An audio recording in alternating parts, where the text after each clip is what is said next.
The dark side of people-pleasing. Psychology fact. Have you ever said it's okay when it was clearly not okay? Ever smiled, nodded, agreed, and then cried a little inside later? If yes, welcome to the secret club of people-pleasers. Don't worry, there's no membership card. You're already in. People-pleasing sounds nice, right? Such a good person. So kind. So helpful. But today, let's talk about the dark side of people-pleasing, the part nobody warns you about. And trust me, it's not as sweet as it looks. Let's start with a simple psychology fact. People-pleasers don't avoid conflict because they love peace. They avoid conflict because they fear rejection. Let that sink in for a second. Most people-pleasers are not weak. They are emotionally smart, caring, and highly aware of other people's feelings. The problem? They are too aware. Imagine this. Your friend asks, "Can you help me move this weekend?" You already have plans. You're tired. Your body says no. Your brain says no. But your mouth says, "Yeah, sure. No problem." And the moment you hang up, your soul whispers, "Bro, why are you like this?" Classic people-pleaser behavior. Here's the dark truth. When you keep everyone happy, you slowly make yourself invisible. Your needs? Ignored. Your boundaries? Broken. Your emotions? Delayed. Until they explode at 2 a.m. And the worst part? Most people don't even notice your sacrifice. They just get used to it.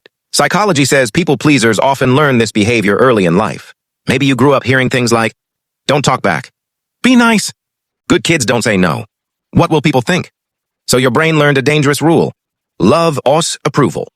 If people are happy with me, I am safe. If people are upset with me, I am in danger. That belief follows you into adulthood, quietly controlling your decisions. Now let's talk about something nobody likes to admit. People-pleasing is not pure kindness. Sometimes it's fear wearing a smile, fear of being disliked, fear of being judged, fear of being replaced. So you overgive, over-explain, over-apologize. You say sorry even when someone bumps into you. Ever done that? Yeah, same. Here's a funny but painful example. Someone texts you, "Hey, are you free?" You are free. But instead of replying yes, you reply, "Yes, if you want, totally okay if not, no pressure." Why are we like this? Because people-pleasers feel responsible for other people's comfort, even when it costs their own. Now here comes the darkest part. People-pleasing slowly turns into resentment. You help, you adjust, you sacrifice.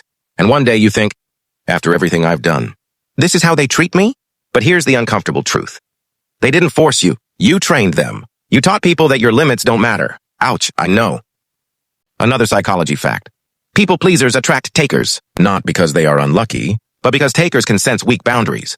If you never say no, some people will never stop asking, and then you feel drained, bitter, and emotionally exhausted while still smiling. That's emotional burnout in a pretty wrapper. Let's talk about self-worth for a moment. People-pleasers often tie their value to usefulness. If I'm helpful, I matter. If I'm needed, I'm important. But here's the truth bomb. You don't need to be useful to be valuable. Read that again. Your worth is not a service. Now here's where curiosity kicks in. What happens when a people-pleaser finally stops pleasing? At first, chaos. People get confused. Some get annoyed. Some say, "You've changed." But what they really mean is, "You stop making things easy for me." And that's not a bad thing. That's growth. Let's clear a big myth. Setting boundaries does not make you rude. Saying no does not make you selfish. Choosing yourself does not make you bad. It makes you honest. And honesty is healthier than silent suffering. Here's a simple test.